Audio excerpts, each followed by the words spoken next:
ঢুকলেই শুধু দেখি বগুড়ার আলুঘাটি। বগুড়ার আলুঘাটি নাকি অনেক জনপ্রিয়। তাই ভাবলাম আমিও রান্না করে ফেলি। যেই ভাবা সেই কাজ, দেরি না করে আমিও আজকে রান্না করেই ফেললাম। তাহলে কিভাবে রান্না করলাম আপনাদের সাথে সেটাই শেয়ার করব।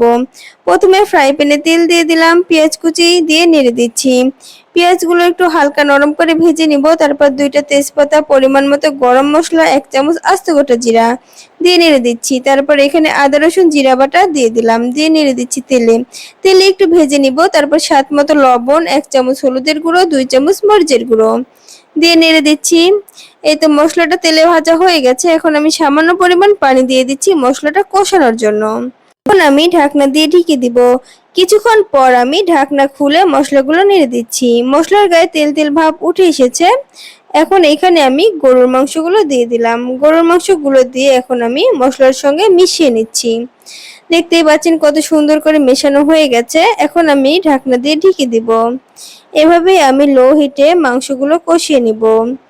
এই তো দেখতে পাচ্ছেন মাংসের কালারটা কত সুন্দর এসেছে। এখন আমি সামান্য পানি দিয়ে দিলাম মাংসগুলো ভালোভাবে কষানোর জন্য। এই তো পানি দেওয়া হয়ে গেছে। এখন আমি ঢাকনা দিয়ে ঢেকে দিচ্ছি। এবারক্ষণ পর ঢাকনা খুলে 2টা গোটা রসুন দিয়ে দিলাম, দিয়ে নেড়ে দিচ্ছি। তারপর আমি গরুর মাংসগুলো খুব ভালো করে নেড়ে দিয়ে ঢাকনা দিয়ে ঢেকে দিব। এভাবেই আমি 10 মিনিটের মতো মাংসগুলো কষিয়ে নিয়েছি। দেখতেই পাচ্ছেন গরুর মাংসগুলো কত সুন্দর করে কষানো হয়ে গেছে। এখন আমি আগে থেকে আলু সিদ্ধ করে রাখছিলাম, ওগুলো আমি আধা ভাঙা করে রাখছিলাম। দেখতেই পাচ্ছেন এখন আমি গরুর মাংসের মধ্যে দিয়ে একটু নেড়ে দিচ্ছি। এভাবেই আমি আলু আর গরুর মাংস আবারও কষিয়ে নিব। এখানে সামান্য পানি দিয়ে দিলাম, না হলে কিন্তু আলুগুলো নিচে লেগে যাবে। এখন আমি ঢাকনা দিয়ে ঢেকে দিব। লো হিটে আমি 2 থেকে 3 মিনিটের মতো আলুগুলো খুব ভালোভাবে কষিয়ে নিব। একদম ভালো করে কষানো হয়ে গেছে। এখন আমি এখানে পরিমাণ মতো পানি দিয়ে দিচ্ছি ঝোলের জন্য। গরুর মাংস দিয়ে আলু ঘাটি এতটাই মজার যে তৃপ্তি সহকারে খাওয়া যায়। তারপর এখানে আমি 1/2 চামচ গোলমরিচের গুঁড়া দিয়ে দিলাম। গোলমরিচের গুঁড়া দিলে কিন্তু খেতে অনেক ভালো লাগে। এভাবে আমি আরো কিছুক্ষণ রান্না করে নিব। আর কিছুক্ষণ পর পর ঢাকনা খুলে নেড়ে দিচ্ছি।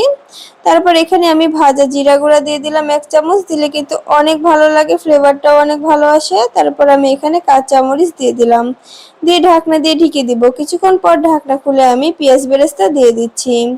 পেঁয়াজ বেরেস্তা আমি আগে থেকেই করে রাখছিলাম। পেঁয়াজ বেরেস্তা দিলে কিন্তু খেতে অনেক ভালো লাগে। এখন আমি ঢাকনা দিয়ে এভাবে কিছুক্ষণ দমে রেখে দিব।